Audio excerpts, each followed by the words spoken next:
तो साथियों नमस्कार। आज हम मिलाने वाले हैं आप लोगों को सत्येंद्र सर से। सत्येंद्र सर आप लोगों को एनवायरनमेंट पढ़ाते हैं, इकोनॉमी पढ़ाते हैं और एथिक्स वाला पोर्शन भी सर ही पढ़ाते हैं।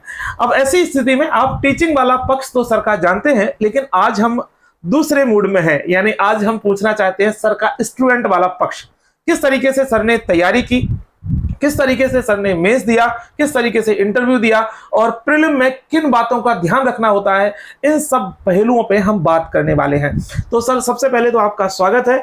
और सर पहला सवाल यही है कि सर आपने कौन से मेंस और कौन से इंटरव्यू दिए हैं, ये बच्चों को थोड़ा आप बताने की प्रयास कीजिए और आपकी क्या स्ट्रेटजी रही इस एग्जाम को लेकर के, वो आप जरूर बताइए। बिल्कुल बिल्कुल। मैं सबसे पहले ये बताऊं कि जैसे मैंने 17 का मेंस दिया, 18 का मेंस दिया, 19 का मेंस दिया, और जिसमें मेरा 17 में इंटरव्यू कॉल नहीं हुई, मेरा 18 में इंटरव्यू कॉल हुई और मेरा 19 में इंटरव्यू कॉल हुई।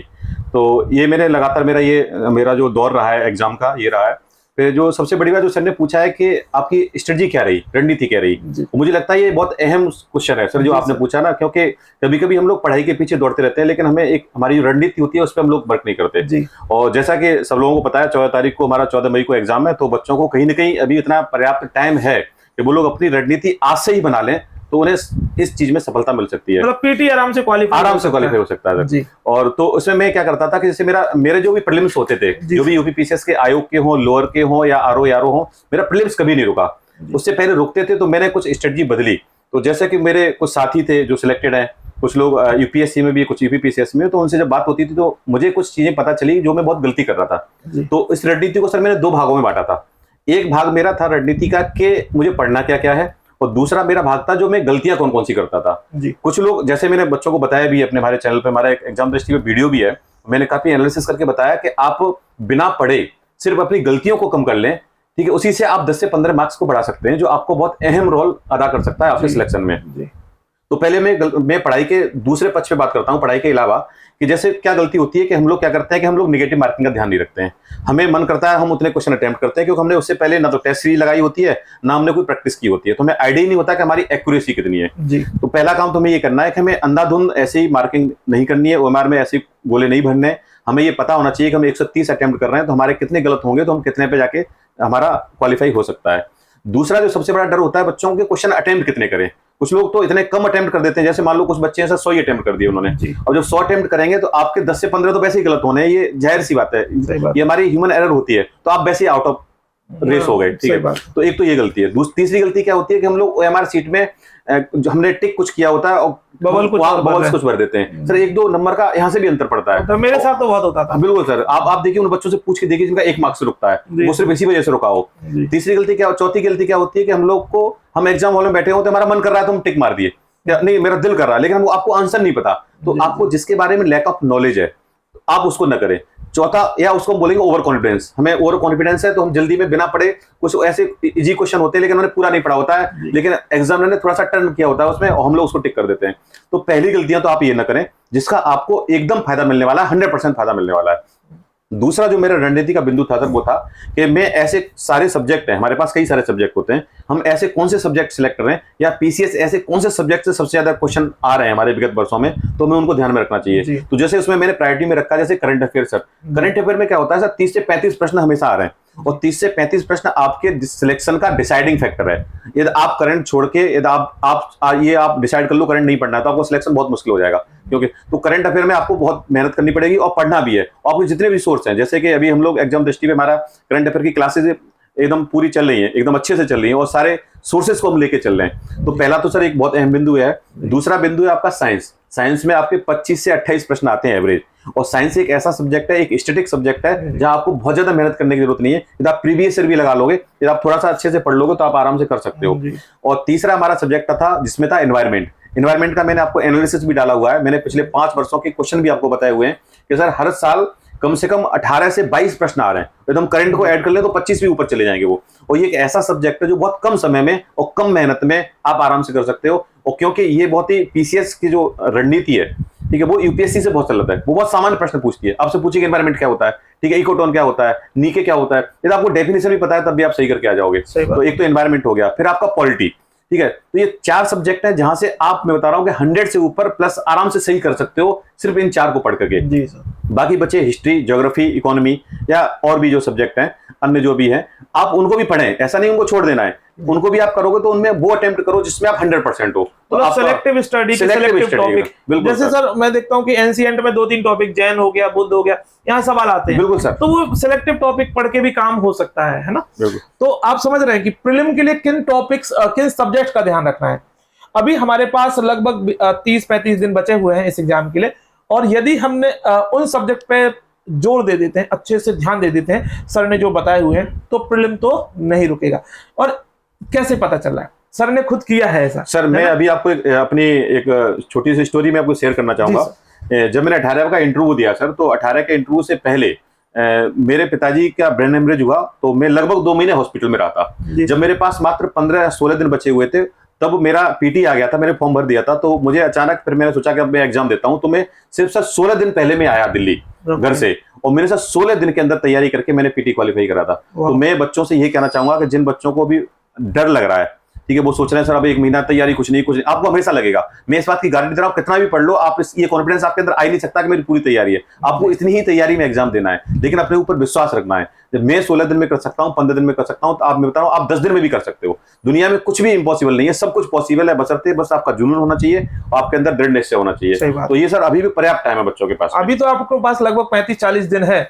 यदि आपने प्रॉपर तरीके से प्लानिंग कर ली कि कौन सा सब्जेक्ट के लिए कितना समय देना है, हर सब्जेक्ट के लिए 2-3 दिन का समय यदि बांट लें और प्रॉपर तरीके से लिस्टिंग कर लें कि कौन कौन से टॉपिक पढ़ने हैं, तो आपका काम हो जाएगा। वैसे भी हमने एग्जाम दृष्टि चैनल पे आप देखोगे तो सारे सिलेबस को कंप्लीट किया, कंप्लीट सिलेबस है यहाँ पे। तो आप चाहो तो वो वीडियोस को ना आप ईयरफोन लगाओ और दिन दुनिया को छोड़ दो 1-1.5 महीने के लिए, पूरी एक प्लेलिस्ट देख ले सारे सब्जेक्ट की, एनवायरमेंट की, साइंस की, पॉलिटी की, हिस्ट्री की, सारी प्लेलिस्ट बनी हुई है। आप इनको भी देख लेते हो तो आपकी नैया पार हो जाएगी। सच बता रहा हूँ मैं, करंट अफेयर्स देख लो बढ़िया से। बाद बाकी एक छोटी छोटी वीडियोस भी सर हमने बनवाई है, जिसमें छोटे छोटे जो टॉपिक्स होते हैं हिस्ट्री के, साइंस के, वो हम कर रहे हैं उसमें कंप्लीट। तो वहां से सीधा सीधा सर 1-2 सवाल आ ही जाते हैं। मैं तो कह रहा हूं, आप खाना खा रहे हो, आप कहीं जा रहे हो, आप उसको लगा लो, छोटा वीडियो 2 मिनट में, 3 मिनट में, आपको कुछ तो इन्फॉर्मेशन मिल रही है। बस आपको अपने टाइम को यूटिलाइज करना है, जो हम लोग आपको करवाना चाहते हैं। हमारे चैनल पे इतने सारे इंपॉर्टेंट टॉपिक के हम लोग छोटे छोटे वीडियो डाल भी रहे हैं बच्चों के लिए। तो सर एक और दूसरा सवाल है कि जैसे कि आपको सर ने बताया कि सर ने 18 और 19 का मेंस दिया, इंटरव्यू दिया, 17 का मेंस दिया, तो आखिर सर मेंस के बाद जब इंटरव्यू दिया तो आखिर इस रणनीति में समस्या कहां रही, कौन सी अप्रोच में समस्या आ गई? क्योंकि मैक्सिमम लोगों से बात करते हैं तो सब लोग यही बात करते हैं कि अप्रोच क्या ही गेम है, ये परीक्षा ही अप्रोच की है। तो ये क्या था सर? एकदम सर, मैं कह रहा हूं सर कि जो ये पूरा एग्जाम है, चाहे आप यूपीपीसीएस की बात करें, चाहे हम यूपीएससी की बात करें, सर ये पढ़ाई से ज्यादा अप्रोच का एग्जाम है, और पढ़ाई से ज्यादा आपकी गाइडेंस का एग्जाम है ये। आपको कौन कितने अच्छे से मेंटोर कर सकता है, कौन कितने गाइडेंस दे सकता है, और आपकी अप्रोच क्या रही है, आपकी रणनीति क्या रही है। तो मेरे साथ क्या हुआ कि लगातार मैं मेंस दे रहा था, मेरा इंटरव्यू कॉल हो रही थी, उसके बाद भी फाइनल सिलेक्शन नहीं हुआ, तो कहीं तो कमी रही होगी। तो जो मैंने एनालिसिस किया, मैं हमेशा ये करता था, मेरी सर रणनीति ये रही है, जब भी चाहे मैंने पीटी का एग्जाम दिया हो चाहे मेंस का, मैं एक बार उसको एनालिसिस जरूर करता था कि मेरी कमी कहाँ हुई। तो मेरे जैसे पेपर, मेरा जैसे कि 18 के पेपर में सर मैं बात करूं तो मेरा जीएस में 394 मार्क्स आए 800 में से, 394 मार्क्स बहुत अच्छे माने जाते हैं। इवन वो एसडीएम के सिलेक्शन के मार्क्स होते हैं, फिर भी इवन मेरा ऑप्शनल भी अच्छे मार्क्स थे। लेकिन मेरी एक कमी वो रही जो बाकी बच्चे भी करते हैं, कहीं ना कहीं मैंने वो गलती की। वो गलती ये थी कि उसमें एक आपका हिंदी का कंपलसरी पेपर होता है और एक आपका निबंध का पेपर होता है। हम क्या करते हैं कि हम लोग बड़ी बड़ी चीजों पर फोकस करते रहते हैं, और कभी कभी ये मुझको कॉन्फिडेंस से, मान लो यार मेरी गलती थी कि मुझे लगता था मेरा हिंदी साहित्य है तो मैं वहां कर लूंगा, लेकिन वो एकदम डिफरेंट होता है, आपको पढ़ना ही पड़ेगा, और 150 मार्क्स आपके बहुत मायने रखते हैं। तो उस पर मैंने बहुत कम ध्यान दिया, तो जिसकी वजह से, क्योंकि आप उस सब्जेक्ट पर थोड़ा सा भी ज्यादा ध्यान देंगे, मैं बता रहा हूँ बाकी अन्य विषयों की अपेक्षा यदि आपने थोड़ा सा भी उस पर ध्यान दे दिया, तो आप 150 में से 115 और 120 भी मार्क्स ला सकते हो, जो बच्चे लाते हैं। कई लोग तो इसी के दम पे सर एसडीएम बने। मैं बहुत से व्यक्तिगत लोगों को जानता हूं जिनके 120 122 नंबर जो आए इसमें, और आप थोड़ी सी मेहनत नहीं करोगे तो आप 75 और 72 पे भी जा सकते हो। तो हमें क्या करना है कि परीक्षा के दौरान हमें हर सब्जेक्ट को सर इंपोर्टेंस देनी है, और हमें ये भी डिसाइड करना है कि हमें किसको कितना टाइम देना है। हमें इग्नोर किसी को नहीं करना है। यदि वो इग्नोर करेगा तो सर उसने इग्नोर कर दिया तो फिर हम कहीं के नहीं रहते। सही बात है। तो देखो एग्जाम इंतकाम ले गया फिर, है ना। तो इन बातों का विशेष ध्यान देना है। जैसे सर ने बताया कि जब मेंस की जब आप बात करोगे तो एक तो इसमें जरूरी है कि आपको जो सब्जेक्ट के सिलेक्शंस हैं, खासतौर पे हिंदी और ऐसे पे बहुत ध्यान देने की जरूरत होती है। और बहुत ध्यान देने का मतलब ये है कि उनको थोड़ा अटेंशन दे दो, है ना। वो अटेंशन दे दोगे तो फिर काम हो जाएगा। क्योंकि मैं आपको बताऊं, जैसे पूनम मैडम है सर, वो आपको बताऊं 115 नंबर हिंदी में थे। तो एक्चुअली हिंदी में आप नंबर लाते हो, ऐसे में अच्छे नंबर लाते हो, तो इसमें एसडीएम बनने के चांसेस और ज्यादा बढ़ जाते हैं, है ना। क्योंकि सर सेलेक्ट आप हो जाओगे, पोस्ट मिलेगी सर इसमें जी। तो क्योंकि आप ना जीएस में लगभग सबके समान हो, सब कुछ ठीक है, उसके बाद एक कहीं पे भी आप एक्सेल कर गए, एक जगह कहीं पे भी आप एक्स्ट्रा हो गए, तो वहां से काम हो जाता है। तो इन बातों का ध्यान रखना है। फिर सर यहाँ पे फिर से मैं आपसे एक बात कहूंगा, समराइज कराना चाहूंगा कि अभी 14 मई को एग्जाम है, तो आखिर बच्चे किन किन सब्जेक्ट को पढ़ ले जिससे कि बच्चों का प्रीलिम क्वालिफाई हो जाए। क्योंकि बाद में ये सब लोग फिर तो बात करेंगे ही, सब मेंस की आंसर राइटिंग करेंगे। मेंस की आंसर राइटिंग बिना सिलेक्शन नहीं होना है, ये भी याद रख लो। बिना आंसर राइटिंग के सिलेक्शन नहीं हो सकता है। यदि बनोगे भी तो दारू दरोगा बनोगे, यानी एक्साइज इंस्पेक्टर बनोगे।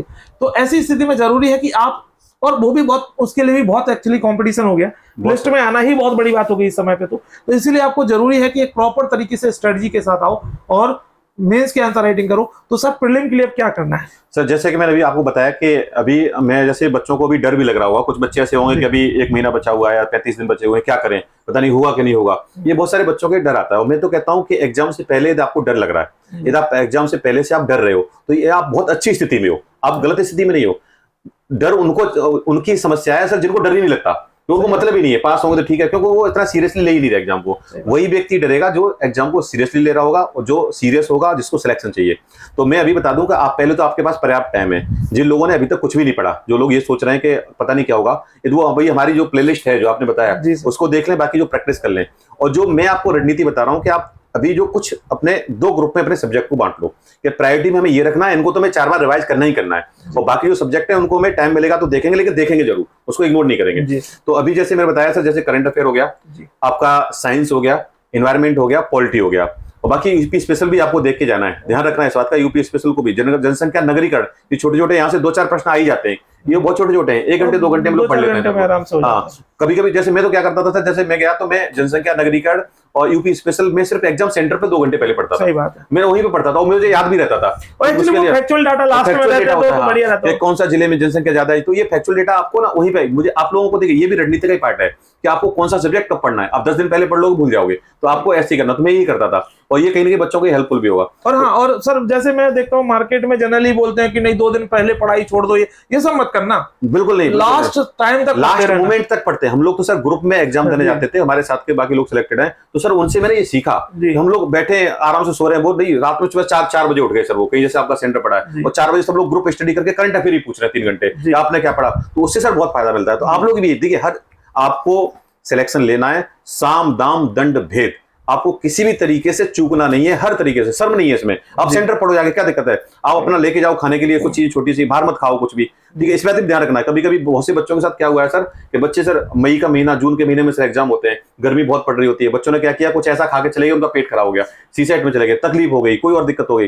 तो आपको पहले तो स्वास्थ्य का बहुत ध्यान रखना है। मेंस दे रहा था, अच्छा, तो हुआ क्या कि सर मैंने, सब बोलते juice P low, juice P low, juice P लिया सर, पेट खराब हो गया, मेंस से पता चला 4 बार मुझे जाना पड़ा बाथरूम। अब सर आप ये बताइए, छोटी सी गलती की वजह से आपकी लाइफ का, कैरियर का बहुत बड़ा क्वेश्चन दांव पे लग जाता है।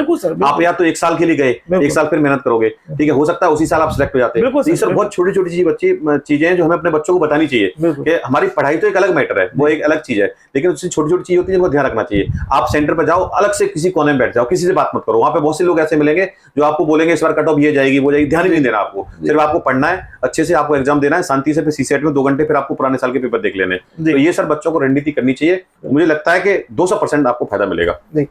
तो ये बातें थी जो कि प्रीलिम के लिए जरूरी, मेंस के लिए जरूरी, और इन सब पक्षों पे हमने बात की।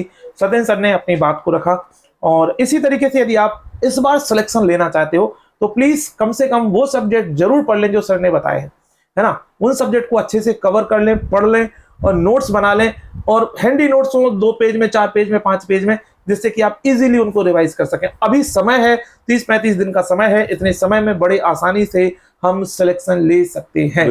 ठीक है, तो चलिए फिर आप लोगों से मिलते हैं नए सेशन में। थैंक यू, जय हिंद, जय भारत।